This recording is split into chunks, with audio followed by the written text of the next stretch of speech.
Buenas tardes, queridos participantes. Me disculpo con ustedes por los retrasos que han habido. El día de hoy ha habido problemas con la electricidad y también con el internet. Por eso estoy entrando un poco después de la hora. Pero bueno, ya estamos aquí y la intención es darles un buen servicio. Me disculpo nuevamente y bueno, vamos a iniciar. Compartiremos pantalla para poder hacer, ¿verdad? La, poder tomar el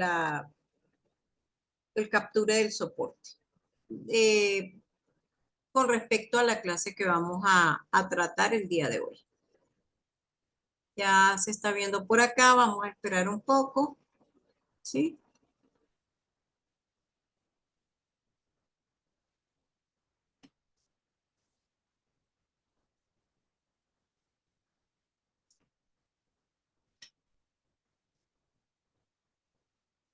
Esperemos un poco para que presente la primera diapositiva.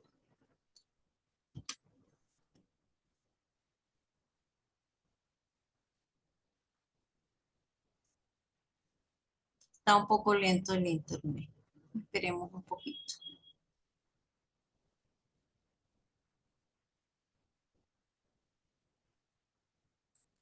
Vamos a dejar de compartir pantalla y vamos a ver un momento acá algo. Voy a ver algo.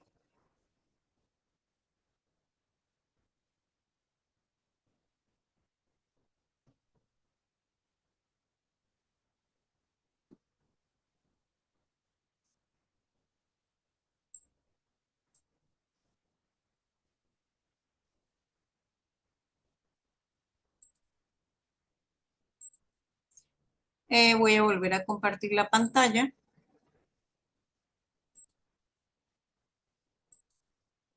Bueno, ya estamos acá. Vamos a tomar el capture para el soporte. Gracias por la paciencia.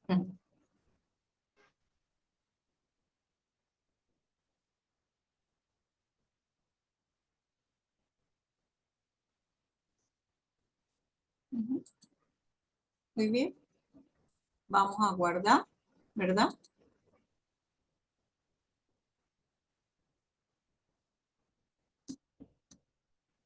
Un momento.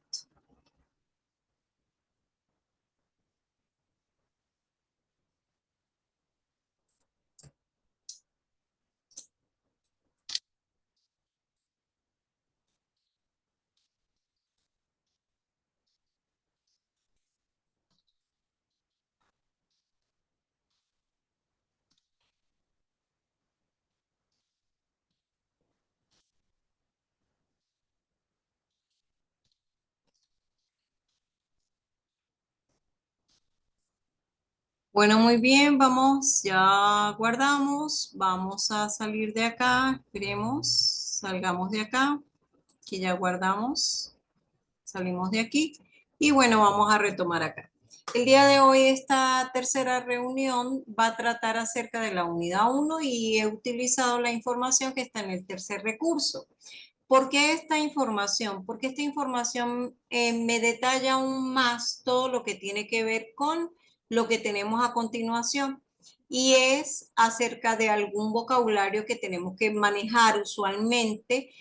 Volvemos a hablar de la máquina von Neumann y establecemos cuál es su principio, así como también volvemos o conversamos un poco más acerca de los componentes del ordenador, como lo son sus subsistemas y cada una de sus partes.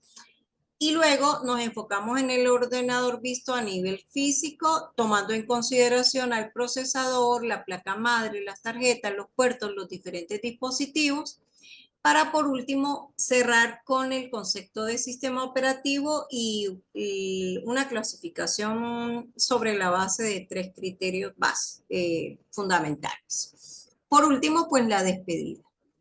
Bueno, en este caso, les recuerdo que en la primera y segunda clase, qué fue lo que estuvimos viendo? En la primera y segunda clase comentábamos acerca del concepto de computador, también cómo lo podía representar en diagramas de bloque a través de sus subsistemas, los cuales son básicamente tres: la memoria, el procesador y memoria, procesador y los dispositivos de entrada y salida.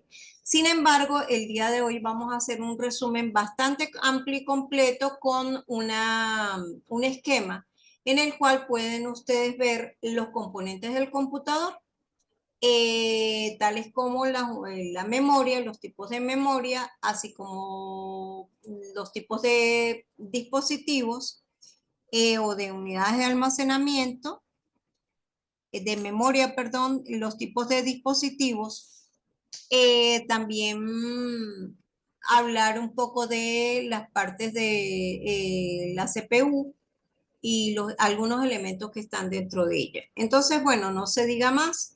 Vamos a dar inicio a la clase del día de hoy y vamos a trabajar con la segunda diapositiva.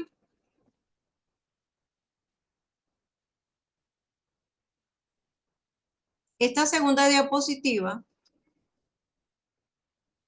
como ustedes pueden ver, hace mención a volver a repasar lo que es como tal un ordenador.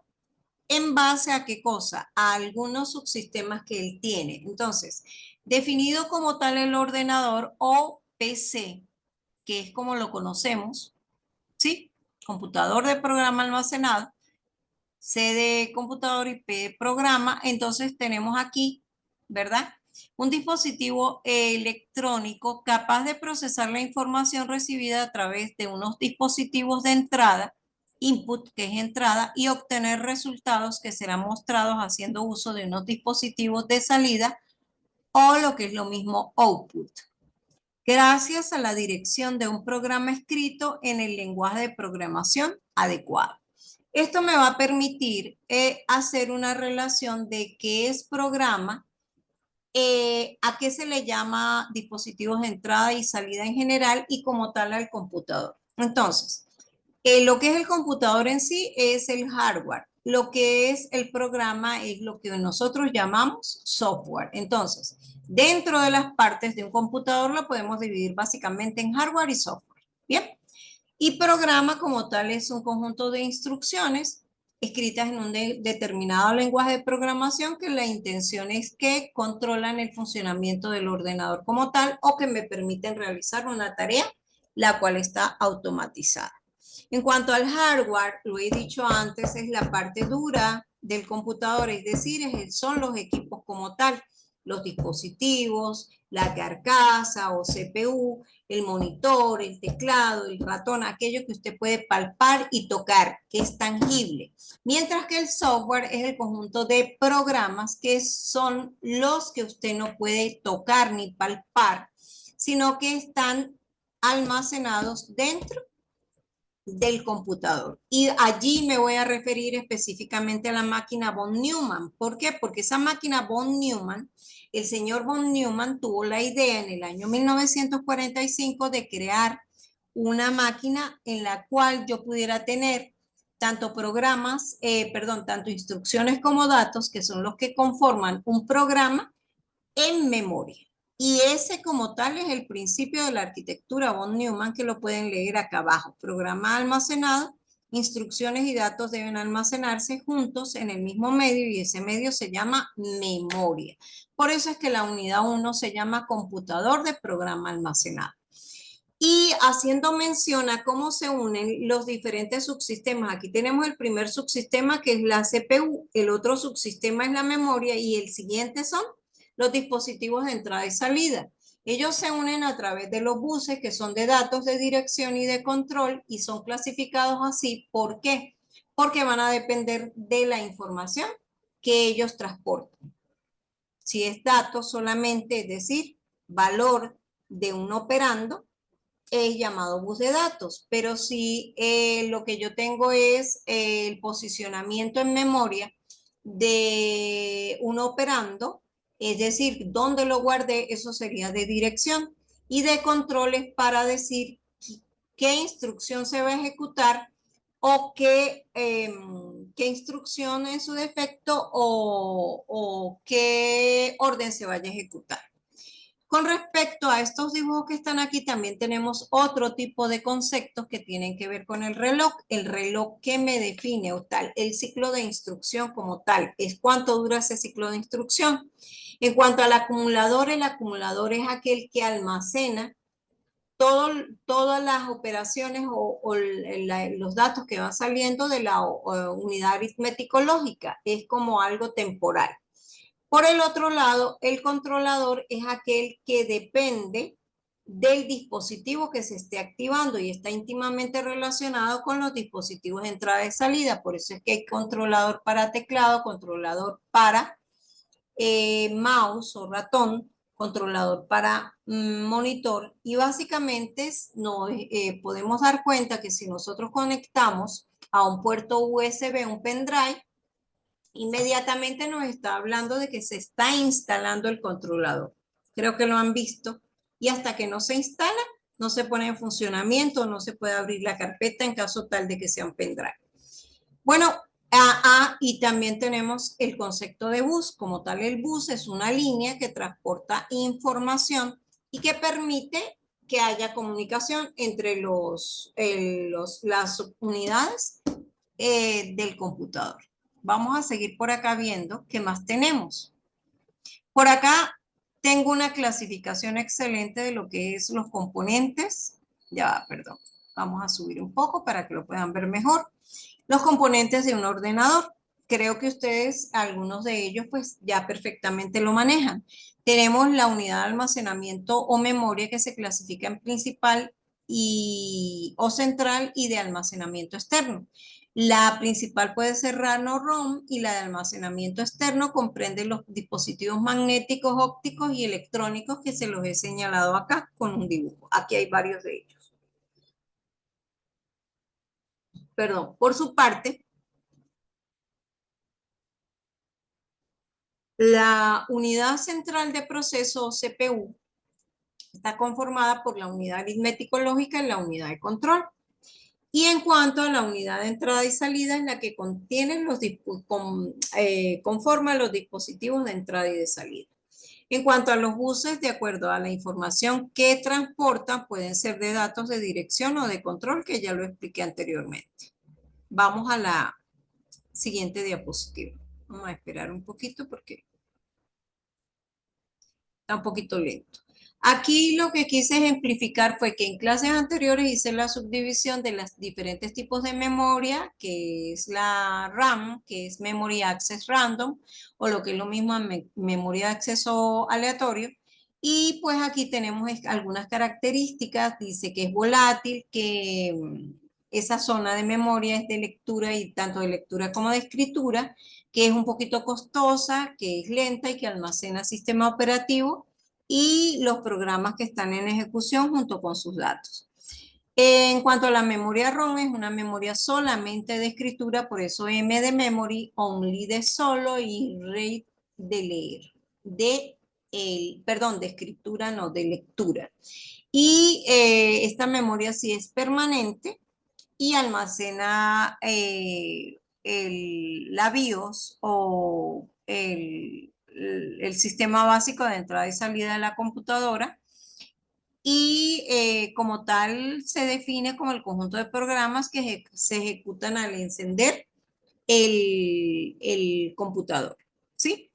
Y ellos lo que hacen es chequear cómo está el sistema y pues sencillamente cargan inmediatamente el sistema operativo en la memoria RAM.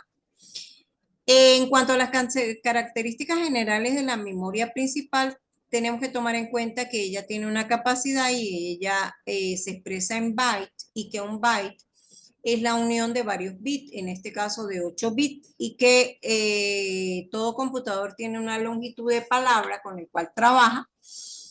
Por otra parte, que un bit es una unidad mínima de información.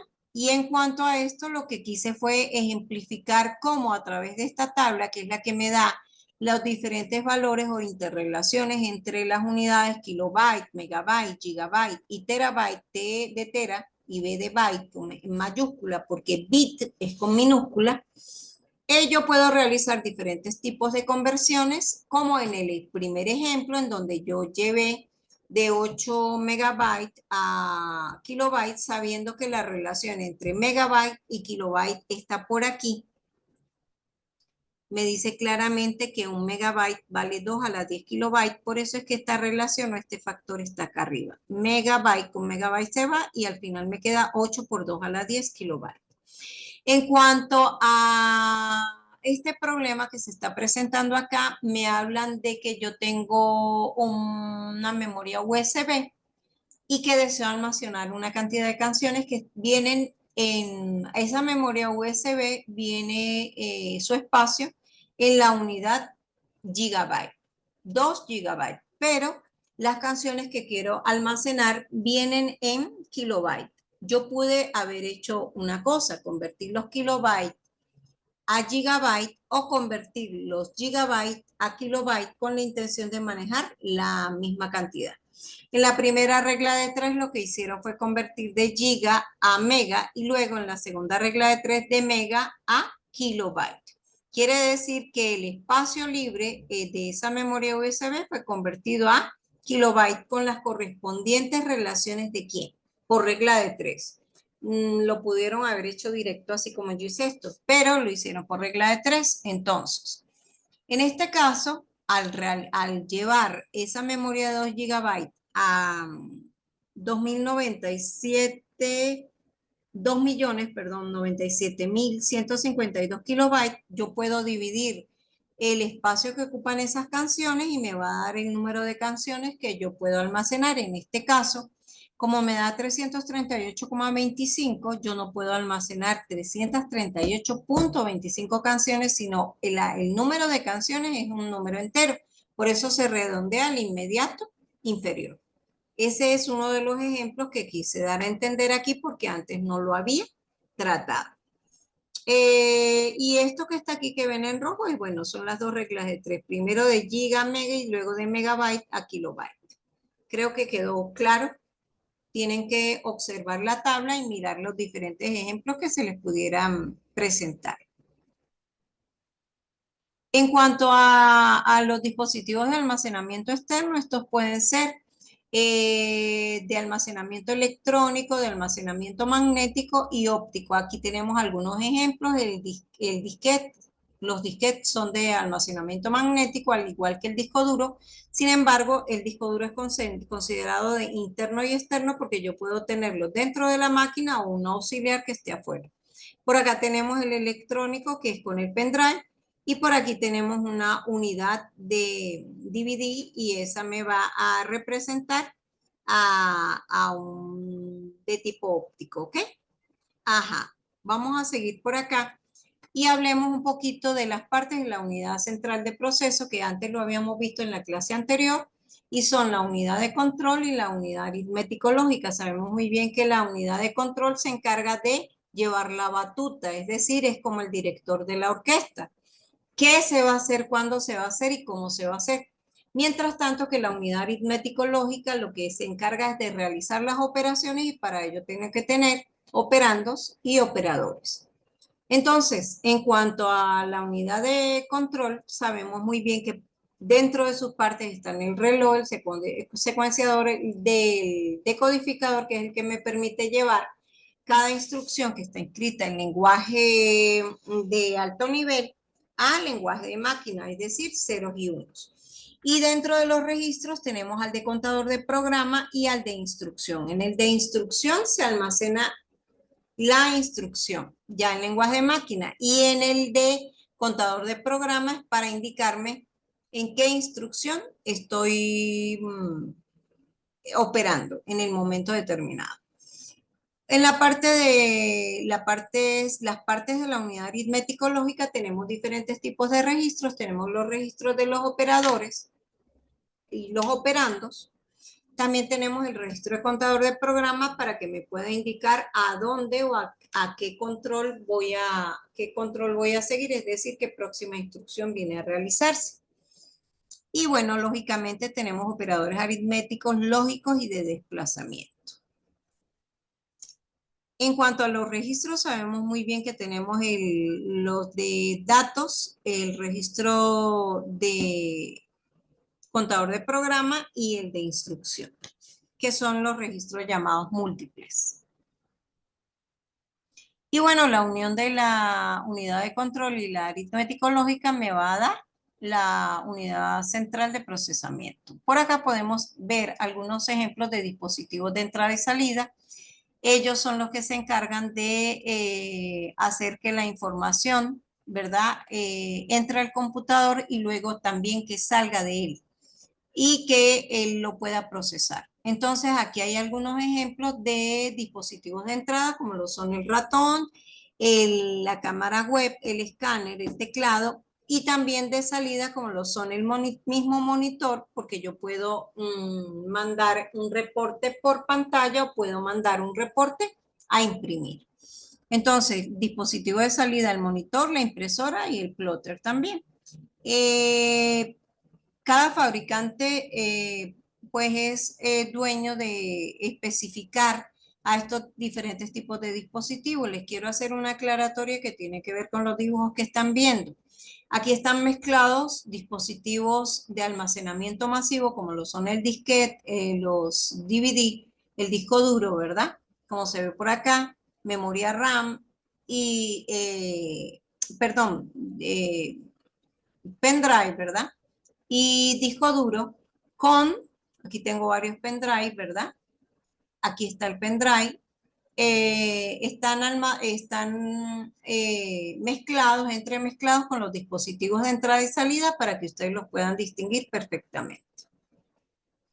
Ajá, en cuanto a los buses, como tal el bus es una autopista y esto fue lo que quise ejemplificar aquí. Es como una carretera por la cual va a fluir información. Básicamente los buses son de datos de control y dirección, según sea, como lo dije desde el inicio, la información que están transportando. Y esa velocidad que tenga el bus va a depender del número de hilos que tengan, que eso sería como tal el ancho del canal. Bien, aquí tengo 7 hilos, ¿verdad?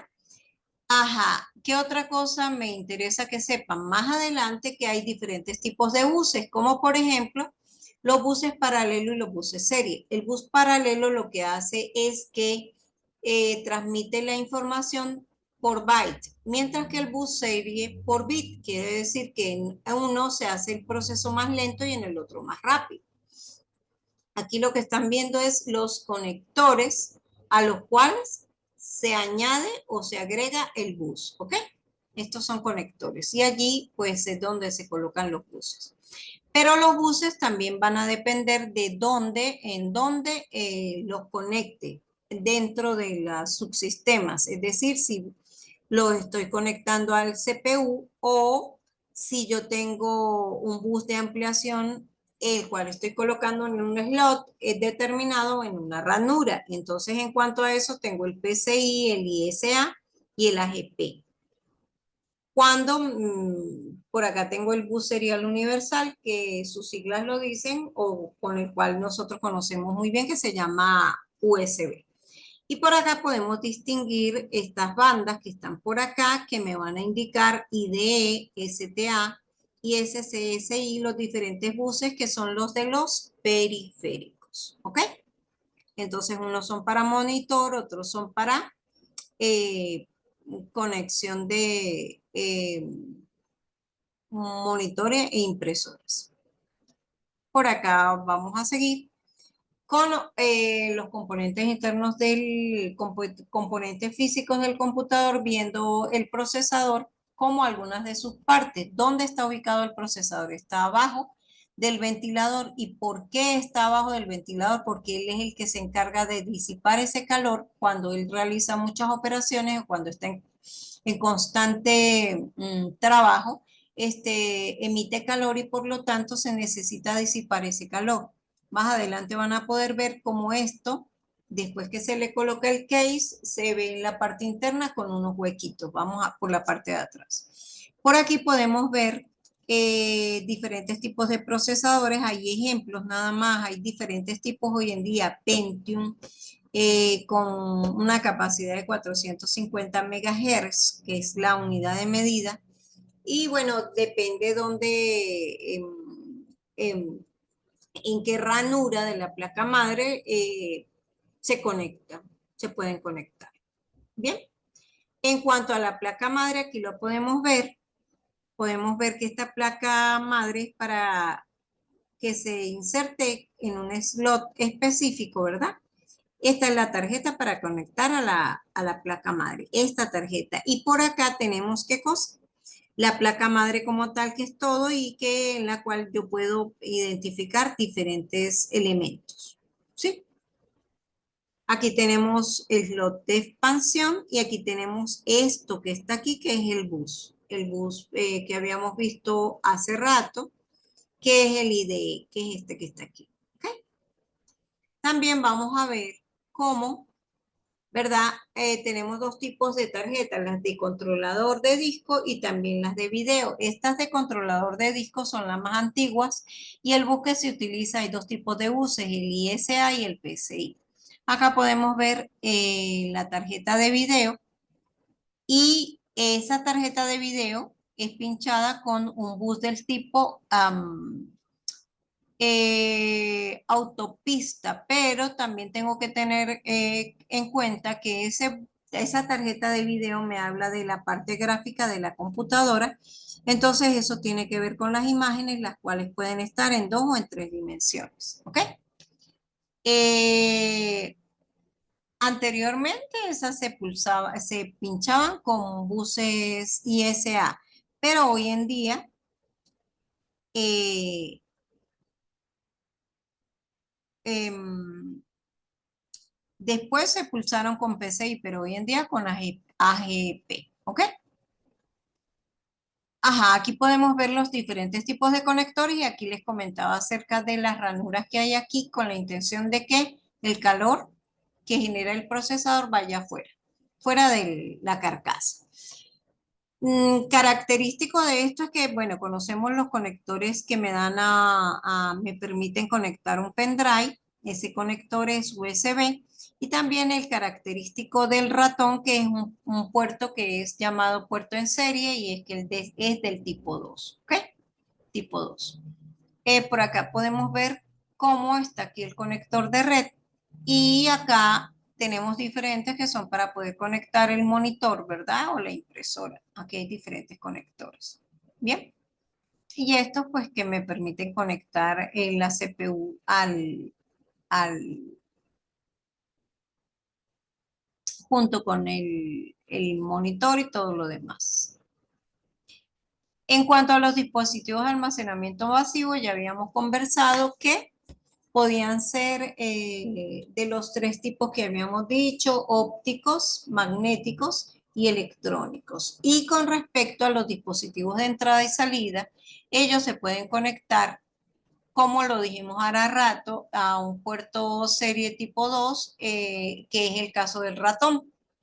Y el teclado, en caso tal del teclado, se conecta a través de un conector especial, mientras que el monitor se conecta a un conector especial que trae la tarjeta de video. Por acá tenemos un puerto, hablan del puerto USB y es aquel que es el más rápido hoy en día. Aquí hago mención a que muchos hoy en día manejamos ratones que son inalámbricos y entonces eso me permite conectarlo a través de un puerto USB para que se active. Aquí tenemos ya por última, la última diapositiva que tiene que ver con lo que significa sistema operativo y cómo ellos se clasifican. Como tal, el sistema operativo es un software que contiene el conjunto de instrucciones que me van a permitir conectar al computador, así como al usuario con la interfaz que va a conectar al computador con el resto de programas. Recordemos que el sistema operativo es como el cerebro y es el que se carga cuando la BIOS empieza a funcionar, es el que se carga inmediatamente en la memoria RAM una vez que se activa la pila, ¿verdad? De encendido del computador. Y él, como tal, es el encargado de gestionar los diferentes recursos del sistema y de repartirlos entre los distintos programas que se estén ejecutando. El sistema operativo a su vez permite interactuar con el ordenador estableciendo un lenguaje de comunicación entre el usuario porque es el usuario y el ordenador, que sería la interfaz ordenador-usuario. En cuanto a la clasificación, tenemos tres aspectos que considerar. El primero tiene que ver, el criterio número 1 es en cuanto al número de usuarios, el número 2 al número de tareas y el número 3 al número de procesadores. Entonces allí es mono y multi. Mono usuario y multiusuario, uno o varios usuarios. Mono tarea y multitarea, uno o varias tareas. Y uniproceso, multiproceso cuando tengo varios procesadores, uno o varios procesadores. En el caso de los ejemplos para los tipos de sistemas operativos, sabemos muy bien que el sistema MS2 que existió hará muchísimos años, ¿verdad? En el siglo XX, a finales del siglo XX, el MS2, es un sistema monotarea y monousuario, mientras que el Unix, que es la base del Linux, es multitarea y multiusuario. Y por su parte, el Windows y el XP y otros son mixtos. ¿Qué quiere decir mixtos? Que funcionan como monousuario y multitarea. Bien, esto era lo que les quería transmitir el día de hoy. No me queda más que darle las gracias por su intervención, por haber asistido a esta clase y porque estén pendientes de el material que se coloca, así como los links para que puedan ver las diferentes presentaciones de las clases, las sesiones grabadas de las clases que ya hemos hecho. No me queda más que despedirme de ustedes, desearles una linda tarde y a la vez invitarlos para la próxima reunión que probablemente sea este próximo domingo. Recuerden ustedes que ya les informé que las actividades iban a estar disponibles para ustedes a partir del día 20, a lo más del día 21 y van a durar un día activos. Bien. Recuerden que es un video y posteriormente la próxima semana va a ser una presentación. Bueno, que estén muy bien. Les deseo bonita tarde y muy buen provecho. Hasta luego. Gracias. Gracias por su atención. Chaito.